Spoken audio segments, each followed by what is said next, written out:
We challenge you to find a better villa at just rupees 1.29 crores in Kelambakam, Moyamar.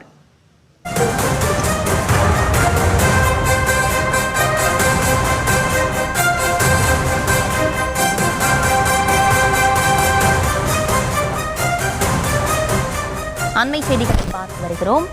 தகாத வார்த்தைகளால் விமர்சித்த தாவேக தொண்டருக்கு பதிலளித்த we the leaders தன்னார்வலரை அவர் மீது வழக்கு பதிவு செய்திருப்பது கண்டனத்திற்குரியது என அண்ணாமலை அவர்கள் தெரிவித்திருக்கக்கூடிய அந்த அண்மை செய்திகளை பார்த்து வருகிறோம். விவரங்களோடு இணைகிறார் நம்முடைய செய்தியாளர் லதா. லதா, வணக்கம். விரிவான விவரங்களை வழங்கலாம்.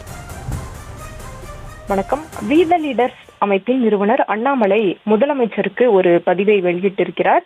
அவர் முதலமைச்சரை நோக்கி வெளியிட்டிருக்கும் அந்த பதிவில் திமுக ஆட்சி வீழ்ச்சி அடைந்ததற்கான முக்கிய காரணங்களில் ஒன்று ஆளுங்கட்சியினர் என்ற அதிகார போதையில் மக்களின் விமர்சனங்களையும் கருத்துக்களையும் அலட்சியப்படுத்தியதுதான்.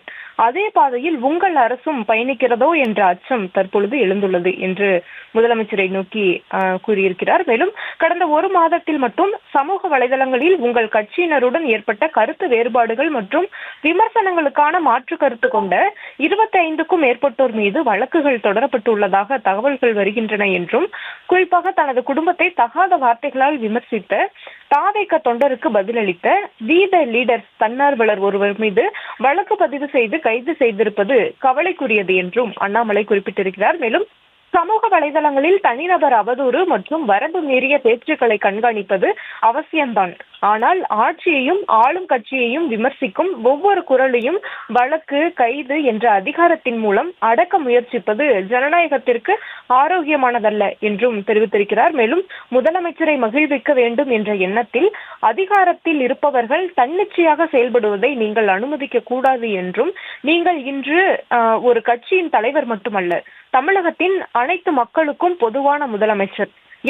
கருத்துகளும் விமர்சனங்களும் ஜனநாயகத்தின் இயல்பான அங்கங்கள். சிறிய விமர்சனங்களுக்கு கூட வழக்கு, கைது என்ற போக்கு தொடர்வது துரதிருஷ்டவசமானது. எனவே இந்த போக்கை உடனடியாக தடுத்து ஜனநாயக குரல்களுக்கும் விமர்சனங்களுக்கும் உரிய இடம் வழங்க வேண்டும் என்று வலியுறுத்துகிறேன் என்று குறிப்பிட்டு தமிழக முதல்வரை நோக்கி இத்தகைய பதிவை அண்ணாமலை வெளியிட்டிருக்கிறார். விவரங்களுக்கு நன்றி Latha. We challenge you to find a better villa at just rupees 1.29 crores in Kelambakam, Moyamar.